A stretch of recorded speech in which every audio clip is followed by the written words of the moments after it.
సింగరేణికి ఐసీఎంఏ నుంచి జాతీయ పురస్కారం అనేది దక్కడం జరిగింది. 3వ స్థానంలో మన యొక్క సింగరేణి నిలవడం జరిగింది. మరి ఏ అంశాల్లో ఈ యొక్క పురస్కారం దక్కింది అనేటటువంటి ముఖ్యమైన అంశాలు ఇప్పుడు తెలుసుకుందాం. సింగరేణికి ఐసీఎంఏ జాతీయ పురస్కారం పేరు చూసుకున్నట్టయితే national award for excellence in cost management 2024 అనేది మనం గుర్తుంచుకోవాలి. మరి పురస్కారం ఇచ్చే సంస్థ ఏది అంటే institute of cost accountants of India ICMAI ఈ యొక్క పురస్కారాన్ని అందిస్తుంది.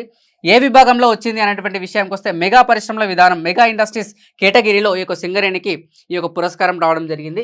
మరి ఈ యొక్క సింగరేణి స్థానం అంటే ఎన్నో స్థానంలో పురస్కారం దక్కింది అనే విషయానికి వస్తే తృతీయ బహుమతిగా థర్డ్ ప్రైజ్గా ఈ యొక్క పురస్కారం అనేది దక్కడం జరిగింది. మరి ఎంపిక చేసినటువంటి న్యాయవేత్త బృందం ఎవరు నేతృత్వం వహించారనేటటువంటి విషయానికి వస్తే జస్టిస్ ఎస్జే ముఖోపాధ్యాయ్ అంటే ఈయన సుప్రీంకోర్టు రిటైర్డ్ జడ్జి ఈయన యొక్క నేతృత్వంలో సింగరేణికి ఈ యొక్క అవార్డు రావడం జరిగింది. మరి పురస్కార ప్రధాన కార్యక్రమం ఎక్కడ జరుగుతుంది అంటే విజ్ఞాన్ భవన్ న్యూఢిల్లీలో ఈ యొక్క పురస్కారం అనేది అందిస్తారు. మరి ఎప్పుడు జరుగుతుంది అంటే జూన్ 23వ తారీఖు. మరి ఎప్పుడు జరుగుతుందనే విషయానికి వస్తే జూన్ 23న ఈ యొక్క పురస్కారం అనేది అందించడం జరుగుతుంది.